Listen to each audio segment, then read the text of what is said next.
I got from security. Obodo niile ga-eweta security. Ọ dị ka mmadụ. Ebe a bụ afọ ọzara Osumowu. St. Mary Osumowu. Confront the command machine. They just kidnapped them. Abi, Mokuna come occupy, Puna no gree. Come out if you beat, don't fire your father. Come out if you beat. Ndewonu ụmụnne m ndị Igbo ndị ọma njem ọnụ, ekelekwa m unu. Ebe nsi ewetara unu ozi a bụ n'ụlọ ozi ndị sim.ha asịrị FM. Aka ma bụkwa nwanne gị nwoke 042 Solex, onye akụkọ ụwa. Ihe onyonyo anyị buru wee bịa taa bụ ihe na-eme na steeti Imo, n'ime okpuru ọchịchị Ọsụ nke dị n'ime steeti Imo, ebe ụfọdụ ndị ọrụ gọọmenti aka na-achị steeti Imo bụ gọvanọ Hope Uzodimma pụtara n'igwe ịbịa gwa ndị nne nwanyị, ndị nne anyị ha ndị na-azụ ahịa n'ahịa dị iche iche nke nọ n'ime okpuru ọchịchị ya bụ Ọsụ. Ha pụtara ịgwa ha okwu banyere ihe gbasara ọnọdụ nchekwa na ya bụ obodo. Ebe ahụ ka ha nọrọ wee na-agwa ha na ụjọ atụzila onye ọbụla n'ihe gbasara ọnọdụ nchekwa na ya bụ obodo, n'ihi na ha akpọtala ndị agha obodo Naijiria, ndị ọrụ agha na ndị uwe ojii nakwanụ ndị ọrụ DSS ka ha dị nkwadebe makwanụ hụ na enwere ọnọdụ nchekwa dị mma na ya bụ obodo. Ha wee na-asị onye ọbụla hụrụ onye agha obodo Naijiria makwanụ onye ọrụ nchekwa ọbụla nke obodo Naijiria n'ime ya bụ obodo ya atụla ụjọ, ya gbala ọsọ, na ọ bụrụ ha na aka gị dị ọcha na ndị ahụ bịara ebe ahụ bịara ichekwa unu echekwa, na ha bịaghị imegide unu. Ogologo kwa dị mmanụ ka mgbede, ya mere ọ ga-aka maka iburu oche gị kpụdobe nso ma nọrọ ala ka anyị nyoo anya na ya bụ ihe onyonyo ma nụrụ n'olu ha bụ ndị ọrụ gọọmenti steeti Imo ebe ha na-agwa ụmụ nwaanyị okwu n'ime ahịa. Ka m bịakwanụ.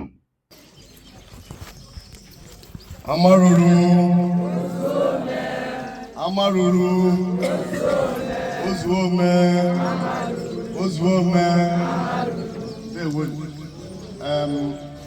ọmụ ete nwa ọdịnihu akụ enwebe n'Ọsụ. Anyị bụ nwanne ụlọ, ihe butere ụlọ ebutela anyị gba nkịtị emere ịma na nne na nna mụrụ anyị ejie nwa ihe mgbamụgba butere anyị nọbụ na be anyị biri n'udo. Onye anyị na-achụ anyị ọntịle abịasị anyị na ndị Fulani nọ n'ime ọhịa. Anyị ama ndị na-abịa egwusi anyị na-abịa. Ha gwara ihe ọbụla anyị chọrọ ego wee sị anyị nọ ndị Fulani kemgbe afọ na-atọ ma ịnọ. O megwuru onye Fulani omegburu otu onye Fulani egburu ndị a na-egbu nwa mụ na nwanne mụ na gị. Ndị be anyị ama ihe a na-akpọ gbofu isi, asụsụ ndị Ebonyi steeti. Ịkpọta nwanne gị ewezi gbofu isi, akara ndị gbofu isi. Ụmụ obodo nọ n'Ọsụ na-asụ asụsụ a na-akpọ ọjọkọ.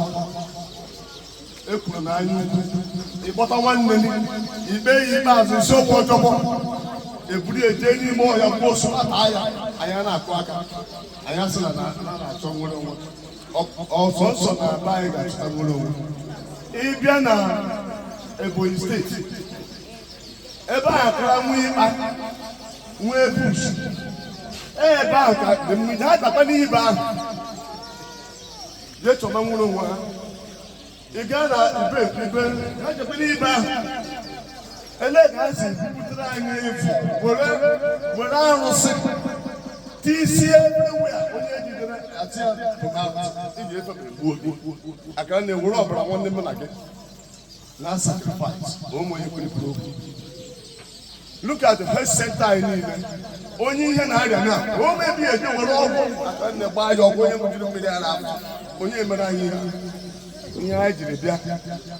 Ndị amị bịara ahịa, ndị na-ebe a ndị a bịara before gbuo ndị polisi niile, all the state police gbaa ya ọkụ, ndị sekuriti anyị ụmụnne anyị enwudesi ya ha gbuo ha nasịrị ya eme, chụpụ ndị traditional rule, chụpụ BG wee teki oru wee na-asụ anya ọnụ adịghị anyị, ndị osi ndị ogbu mmadụ wee bataba anyị, ndị ebere ihe a bụ ihe eji kpọta ha abụ a na-eji agụ ọgụ agụ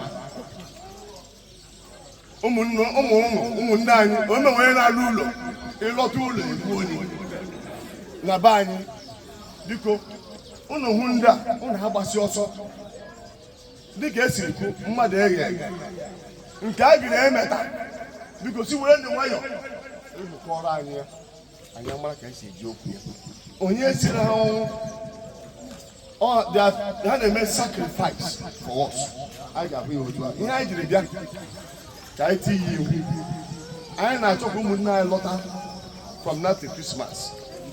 Anyị ga-afọm sekuriti, obodo niile ga-eweta sekuriti, ọdịka mmadụ to take over ka anyị chebe onwe anyị, anyị nọrọ na-enyere anyị aka. Agbanụ m onye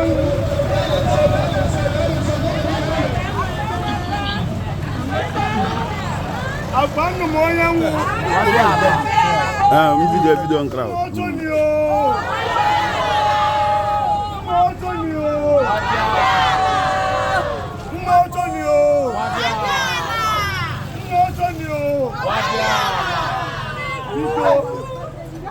Biko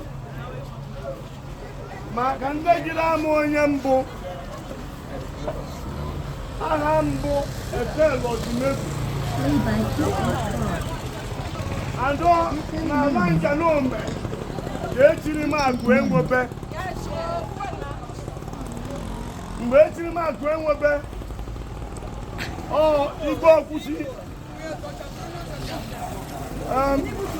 igwe eresaba nwaanyị n'obi Francis Kimbekara ụmụ niile gbakara aka wee chi m echichi ahụ, mana o nwere ozi anyị jiri bịa taa.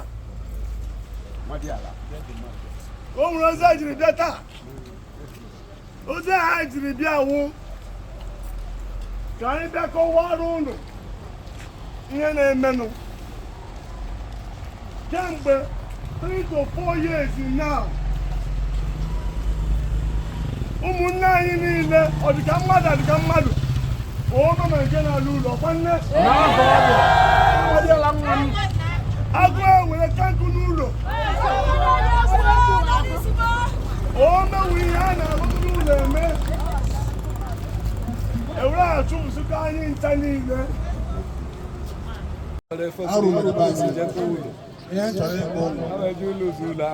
Ndị na-eme ihe ha ga-abụ 70% bụ ndị ego bụrụ ha oji nọrọba eje na mkpede ihe a na-aka na mkpede ami ha rizektere bụ obere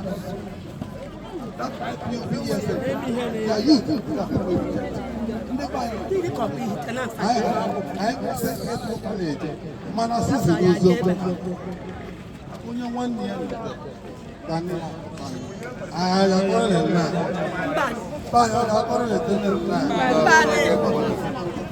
so pani no mo pani pani no ojo gbati ala ụta ọkụ ha pụta mana na ọ bụ n'ezigbo ihe ọ bụ n'anya ya ihe anyị bịara ka anyị bụ n'ụbụ nye ni corporation with ndị na-ebe abụ egbe, nye ni corporation with ndị amị, ndị DSS, ndị ebube agụ, na ihe a bịara abụ iprotect anyị, ihe a bịara abụ ịstọpụ ibe ụmụnne anyị isi, ihe a bịara abụ ịstọpụ ịgba ulu anyị ọkụ, ihe a bịara abụ ịstọpụ ahụ ọnwụ anyị akpọrọ ya n'ike jee anyị ego tụm ime si onye ga-ekwu, ihe a bịara abụ ka a stọpụọ ahụ nwunye anyị akpọrọ ya n'ike jee kpa anyị ego si onye ga-ekwu. Ọnya bụ ihe ha bịara. So nye ha corporation, unu hụ any information unu enye ha, unu gbata akara unu enye ha, unu zụta ịkpakịrị unu enye ha, na ha bịara ịrụrụ na ezigbo ọrụ, ha bụ ndị ụmụọma, ha bụ ndị gọọmenti wetara ka a bịa proteti anyị, ka a kwụsị igbubi ire anyị, ka a kwụsị the hardship in Osun local gọọmenti. Ụmụnne anyị wee nwee ike na-alọta, onye nwụọ akụ anya n'ụlọ a, onye ji agba akwụkwọ agbagba anya n'ụlọ a, onye ji agba nkwụ nwaanyị agba anya n'ụlọ. Na Lagos ka a na-agbazi nkwụ nwaanyị na ọbọgba ala arụ ka ọ bụ, na Ọnịcha ka a na-akwazi ozu, eze a na-ayị ayọ ọkara nwunye ya na Ọnịcha. Etu a ka ọ dị other places a na-emezi ya n'Owerri. Wana ihe kwesịrị ime hia eme ya hia, ebuo kanopi hia, ebuo oche hia, den onye mmiri ekute, onye den azụọ nkwụ hia, emebụzi ekọnọmi ego a na-esekuleti na be anyị.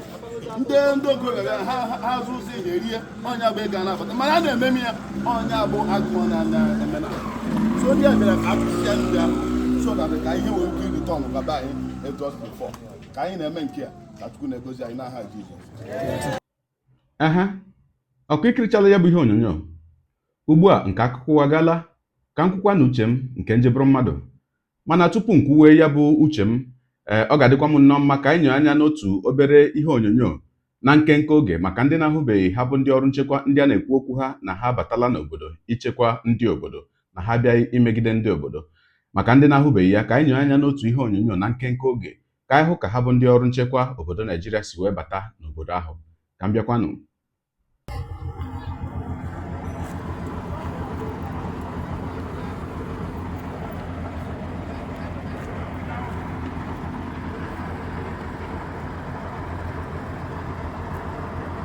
ebe a bụ afọ ọzara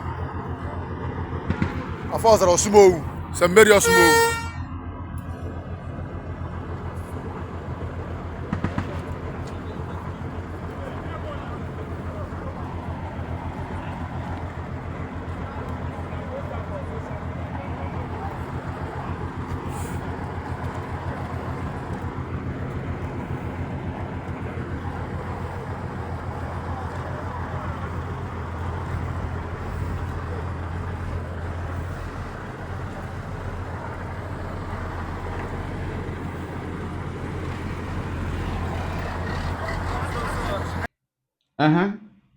Ọkụ ikirichala nke ahụ.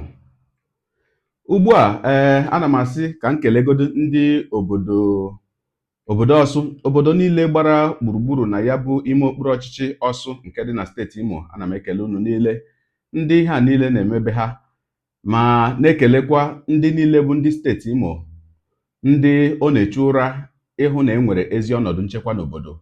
Ana m asị unu daalụ n'ọlụ, wee na-asị ka Chineke nna tinye aka na mbọ niile a na-agba ka ahụ na enwere ezi ọnọdụ nchekwa n'obodo. Wee na-ekelekwa ha bụ ndị si n'aka gọọmenti steeti Imo wee bịa, ndị bịara ịkọwara ụmụ nwaanyị a ihe na-eme maka ndị ọrụ nchekwa akpọbatara n'obodo. Ana m asị unu daalụkwanụ. Mana otu ihe m nwere makwanụ ihe ole na ole m nwere ịjụ bụ na ọtụtụ ihe na-eme n'obodo Naijiria na-abụ ọ na-abịa na-eme ọ na-agbagoju m anya rie nne. Kedu ihe m ji maka ya ekwu? Obodo niile nọ na Naijiria, mpaghara dị iche iche nke obodo Naijiria, enwere ajọ ọnọdụ nchekwa bụ nke ama dịka insecurity. Wee bụrụkwanụ ihe dị ezigbo mkpa n'obodo niile ga-agba mbọ wee hụ ka ha si wee mee ya bụ ajọ ọnọdụ nchekwa ka ọ bụrụ ihe bịara na njedebe. Abịazịa na nke ndị ọrụ nchekwa, ndị ọrụ uwe ojii, ndị ọrụ agha obodo Naijiria nakwanụ ndị DSS, ana m ekpe ma na-enwekwa nchekwube na ihe edunyere ha bịa rụọ dịka unu si wee zie ụmụ nwaanyị a n'ebe a bụ ihe ha ga-arụ. Okwu m ugbu a na-ejere ndị gọvanọ niile na-achị na steeti nọ n'ala Igbo aka, na-achị steeti niile nọ n'ala Igbo. Ọ bụghị sọsọ ndị gọvanọ, ma ndị sineti, ma ndị House of Rep, ndị ahụ niile na-anọchite anya ụmụ Igbo na Abuja. Maka na o nwere ihe ọ na-abụ n'ahụ, ọ na-adị m ka ọ bụghị otu esi alụso ajọ ọnọdụ nchekwa ọgụ bụ insekuriti na be ndị ugwu ka esi alụso ya ọgụ na be anyị. Kedu ihe m ji maka ya wee na-ekwu? Mana abịazịa na nke ndị a unu si na unu na-achọ, akpọrọ ha ESN, unu akpọrọ ha unknown gunmen. Asịkwa m kwuo, ebe m nụrụ asị na ha na-anọ bụ n'ime ọhịa. Ebe m nụrụ asị na ha na-anọ bụ n'ime ọhịa. Na-etufughị oge, o nwere otu ihe onyonyo makwa ihe onyonyo ole na ole m ga-achọ ka anyị nyere anya na ya. Mana nke mbụ n'ime ha bụ ndị ọrụ ESN na steeti Ebonyi. O nwere otu ihe onyonyo nke rutere ya aka n'izu ole na ole gara aga, ebe ha nọ n'ime ọhịa wee na-arụ ọrụ ha ka anyị nyere anya na ya bụ ihe onyonyo ka m bịakwanụ. Yes, as can see, yes, and the boy state command is leading the info. Fulani should leave our land. Fulani should leave our land. No terrorists is allowed. Fulani will leave our land. Yes, and the boy state command is leading the info. Fulani should leave. Ave! Maria. Ave! Yes, sir. Protect Biafra land. Yes, sir. Protect Biafra land. Yes, sir. Protect Biafra land. Thunder fire them. Yes. Akwa ikirichala nke ahụ. Unu ahụla ebe ha bụ ndị ọrụ ESN ha nwabi ihe ji aka ha wee mee ihe onyonyo a. N'agbanyeghị na enwetaghị ya n'aka ha, ọ bụ nnọọ na efere mba ụwa otu a ka anyị sikwa wee nweta ya bụ ihe onyonyo. Mana ihe onyonyo ọzọ m ga-achọ ka anyị nyekwa anya na ya, nke a mere na Imo State Imo, bụ na mpaghara Futo na Ihiagwa na Avụ. O nwere ọhịa n'ebe ahụ. Nke a bụ maka ndị na-atọrọ mmadụ, amaghị m ihe akpọrọ ndị nke ahụ, ndị na-atọrọ mmadụ banye n'ime ọhịa mee ihe dị iche iche ma ndị egburu egbu. Ka anyị nyekwa anya n'ihe onyonyo nke ahụ ka m bịakwanụ. These are the people that the kidnappers hid inside the bush. Inside the bush linking opposite Futo and then Avo, the bush linking Futo and Avo and Ihiagwa. This is a skull, either skull of a woman, and look at her slippers here. They have hid her. They have hid this man also. There's another man here. This one has decayed. Look at this is a dead body. Discovered by Nigerian Hunters and Forest Security Services inside the bush linking Futo, Avo, and Ihiagwa. That's where we are right now. Officers are right here. Look at the slippers of the people. This is another dead body. About 4 dead bodies here. Look at, this one, they tied it to this tree, but they have decomposed. Look at the slippers. Look at the slippers. Look at this one now. Look at this person. Look at this person. Oh God, help us in Imo State. Help us. Ọkwa ikirichala nke ahụ. N'etufughị oge, ihe onyonyo ọzọ m ga-achọzi ka anyị nyere anya n'ime ya ugbu a bụ otu ihe onyonyo nke si n'obodo ugwu wee bịa, ebe ndị ọrụ agha obodo Naijiria nọ n'ihu agha ma na-alụso ndị omekome ndị a na-eyi ndụ ụjọ ọgụ. Ya bụ ihe onyonyo, o nwere nnọọ ihe mere m ji wee weta ya. Ị na-ekiri ya bụ ihe onyonyo, kirie gburugburu ebe a na-agba ya bụ egbe, ebe a na-akwa mgba ahụ. Kirie gburugburu ebe ahụ ka ịhụ na ọ bụ n'ime ọhịa ma ọkwanụ ebe ndị mmadụ na-ebighị. Ka anyị nyere anya na ya bụ ihe onyonyo ka m bịakwanụ. Well, let's go. Carry the machine. Yo, wanna go there, man. Somebody confront.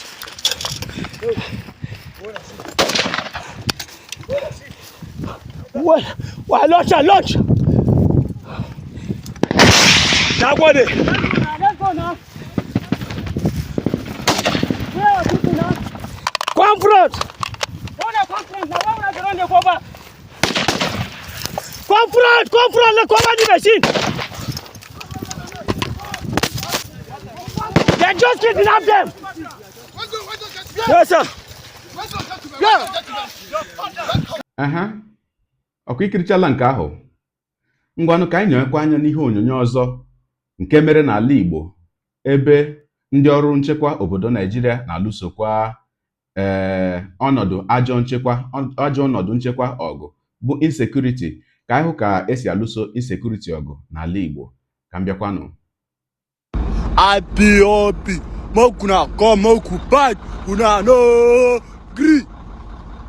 IPOP, mokuna come occupy, una no gree. Rubber. It is a play we got to play, ba. Come out if you beat, thunder, fire your father. Come out if you beat, thunder, fire your father. Come out if you beat, don't work out. ọkwa ịhụla nke ahụ. Nke a ị hụrụ ugbu a bụ nnọọ otu n'ime ọtụtụ ebe ụdị ha megoro n'ala Igbo. Otu n'ime ọtụtụ ebe ụdị ha megoro n'ala Igbo. N'etufughị oge, ihe onyonyo ọzọ anyị gachi inyoekwa anya na ya ugbu a bụ ka anyị hụzịa ka imi na anya si adị ndị obodo ahụ a bịara lụọ ụdị ọgụ a na be ha. Ndị a bịara si otu a wee chọọ ndị omekome na be ha, ka anyị hụ ka imi na anya si adị ha. Ọnọdụ a na-etinye ya bụ obodo, ọnọdụ ya bụ obodo na-anọ ma ha bụ ndị ọrụ nchekwa mechaa ma lawa.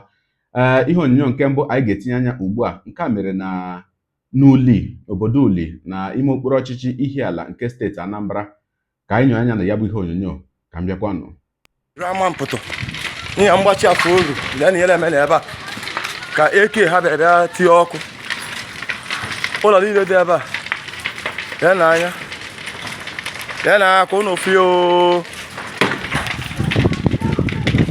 ama mpụtụ niile, ama mpụtụ is on fire ya na anya ebe a ka ụnụ fia ihe iri ama mpụtụ niile dị ihe onwe nke fọrọ ọnụ, onwe nke fọrọ ọnụ.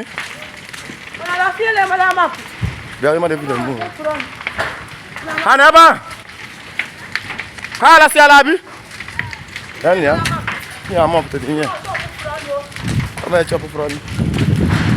Ndị ebira ihe ndị ebira today bụ ebe ọnụba anyị niile lee na chọpụ ndị mmadụ niile. Look at what is the other side. Bịa ntụnye n'ọkụ ndị nke enyere m here. This is shop my sister. Enyere m ebe a shop niile dị ebe a gbara ọkụ. Then everything, then everywhere. Then ndị amịrị anyị. Look at watch and here na ka nkụzi m na enyere m ya ama mpụtụ. Ihe ebe ama mpụtụ ka ọ na-eme. Then ya tell me what to do. Kinye mere.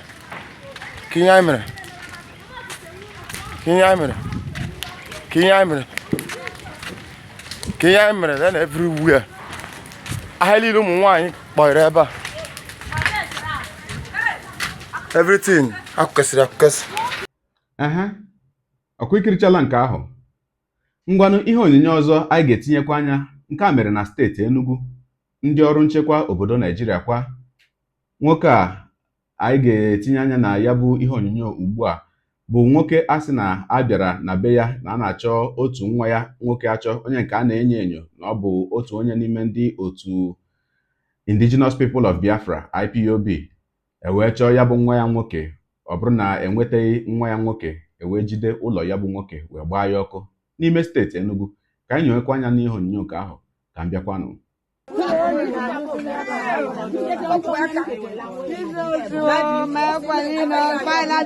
man's house was bombed by the Nigerian police.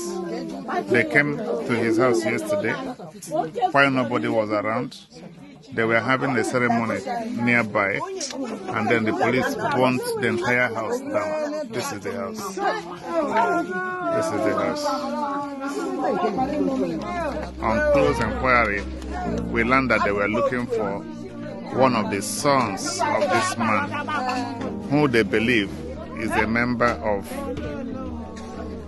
the IPOB group. Look at the man's house. Now, not being able to apprehend the boy, they burnt this house down completely, and nothing was left. This is the man's house. The police burnt the entire house down. This is the man's house. And this house is located in Abada Nenwe, in Aniri local government area of Enugu State. This is the house. Everything completely burnt.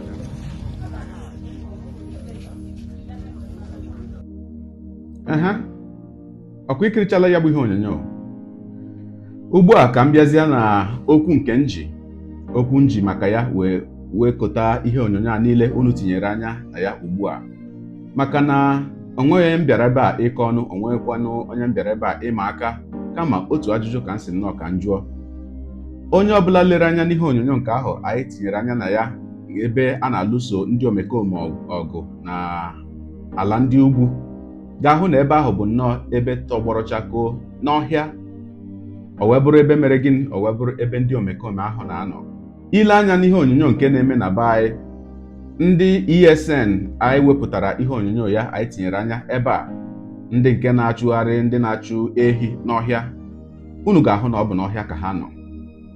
Ọ bụkwanụ ndị unknown gọọmenti maọbụ ndị na-atọrọ mmadụ ka a na-achọ achọ. Unu hụkwara ihe onyonyo nke anyị tinyekwara ebe a, nke mere na mpaghara Futo na Avụ na Ihiagwa n'ime steeti Imo, ebe a na-egosi ụfọdụ ozu ndị mmadụ na ndị akpụkpọ ụkwụ ndị egburu egbu na ndị otu ya. Ilekwa anya, nke ahụ bụkwa n'ime ọhịa ka ọ nọ. Ajụjụ m nweziri ị na-ajụ bụ, ndị a na-eme ihe niile a, o nwenugonu ụbọchị apụtara asị na atọrọ mmadụ o wee bụrụ n'ahịa ka ezobere ya? Anụbeghị m nke ahụ na mbụ. Ihe ọzọ wee bụrụkwa, o nwenugo ụbọchị atọrọ mmadụ onye ahụ ejechapụta maọkwanụ emewe nchọpụta investigeshọn o wee bụrụ na otu onye n'ime ndị ahụ, ndị omekome ahụ tọrọ onye ahụ, dowere onye ahụ atọrọ na be nna ya? Anụbeghị m nke ahụ na mbụ. Ihe niile m nụgoro bụ na ha nọ n'ime ọhịa.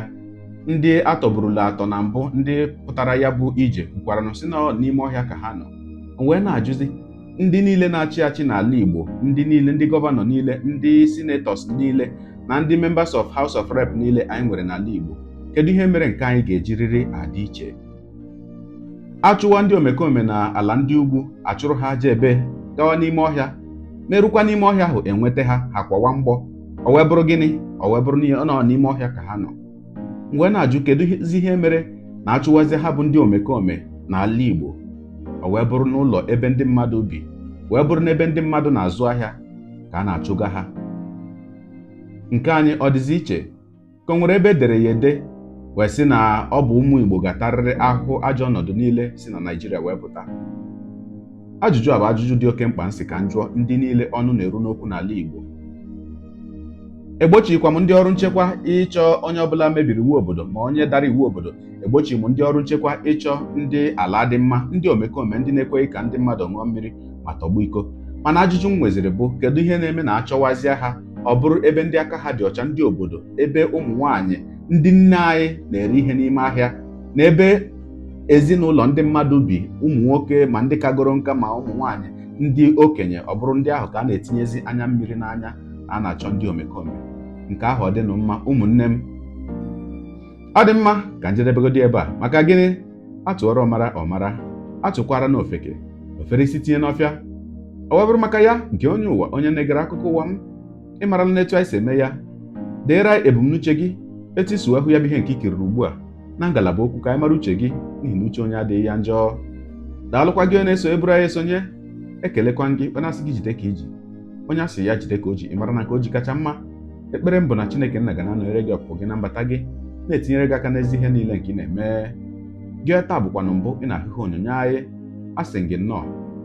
Onye gị na ya ka nọkwa bụ 042 Solex, onye akụkọ ụwa n'iru akwụkwọ efere mba ụwa. Ya mere, ọ bụrụ na ka m mere dị gị mma n'obi nwanne, biko ọ bụ na Facebook na Instagram ka na-ahụ ihe onyonyo, pịara m follow. Ọ bụ na YouTube ka ị na-ekiri ebe ihe onyonyo, pịara m subscribe, ya na mgbịrịgba anya n'akụkụ ka ị nwee ike na-enweta ihe onyonyo ndị ọzọ m ga na-ewetara gị n'ọdịnihu. Ọ bụ na Twitter ka ị hụrụ ya bụ ihe onyonyo, pịara m follow. Ọ bụ na TikTok itikere m follow ma atọ ọkụma. Igbo ndị ọma njem ọnụ, Igbo mụrụ nze m ọzọ, ekelekwa m unu wee na-asị na ọ ga na-adịrị unu niile mma o. Ise ngwanụ tụsawara m ihe onyonyo a na-atụsara m ya bụ ihe onyonyo na apịrị maka na share button ya mara gị mma, ezigbo mmadụ. Udo dịrị unu.